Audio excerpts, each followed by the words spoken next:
There's a version of you that nobody sees. The version that lies awake at night, replaying conversations, wondering if you said too much or maybe not enough. The version that looks at a name on your phone and just doesn't reply. Not because you're busy, not because you forgot, but because something inside you quietly decides it's safer not to. And the strange part is, you can't fully explain why. You just feel this pull to disappear, to go silent, to cut the connection. And you've done it before, more than once. And every time, a small part of you wonders, is something wrong with me?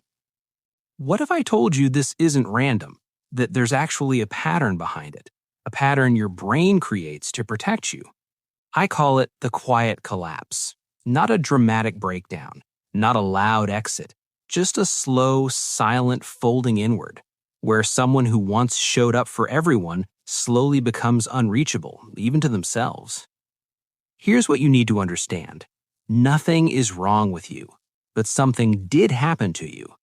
And your brain doesn't forget experiences like that, especially the ones that made you feel unsafe, unseen, or emotionally drained.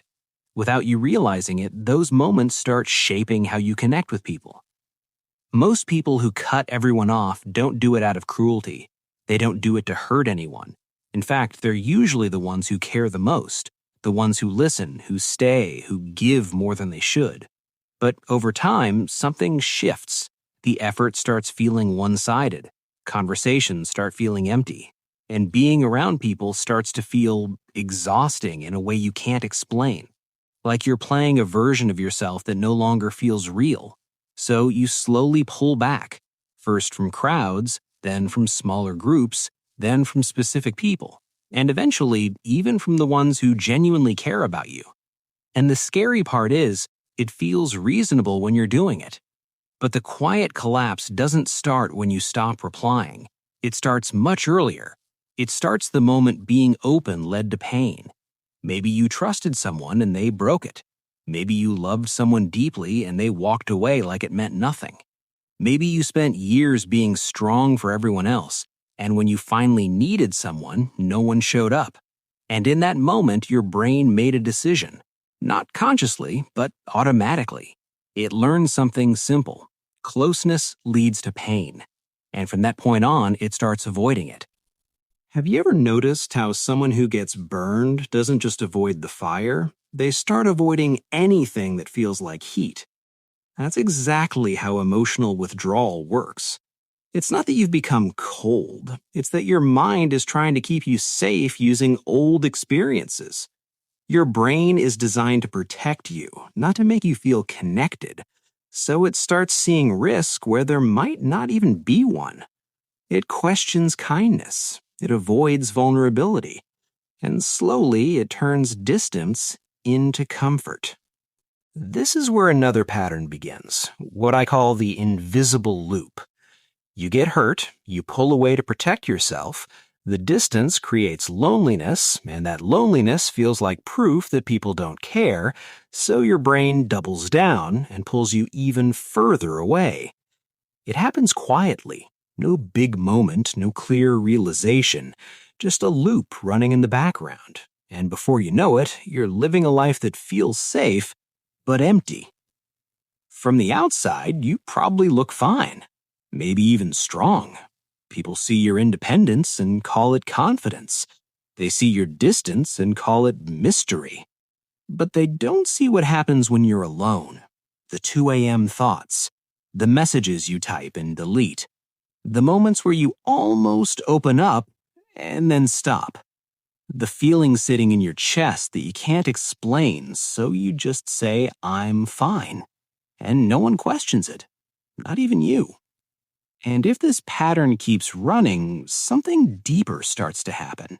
It's not just loneliness anymore. You slowly start losing the belief that real connection is even possible for you. Your brain adapts to the distance so well that one day you might not even know how to let someone in. And that's the real cost. But here's the truth. The version of you that built these walls wasn't weak. It was trying to survive something real. It did exactly what it needed to do at the time. And there's nothing wrong with that. But protection has a downside. Your brain doesn't know when the danger is over. It keeps using the same pattern even when the situation is changed, even when not everyone is going to hurt you. And those walls stay up long after they're needed, keeping people out, but also keeping you stuck inside. The deepest realization isn't that you need to fix yourself. It's this. The part of you that keeps cutting people off isn't protecting who you are. It's protecting a wound. And wounds don't heal in isolation, no matter how much you try to hide them. They heal when they're seen, when they're understood, and when slowly you allow someone to see that part of you without running away. So let me ask you something. When you start pulling away from people, what does it actually feel like? Not what you do, what you feel. Try to describe it in one word, just one, and write it in the comments. Because chances are someone else has been feeling the exact same thing, thinking they're the only one.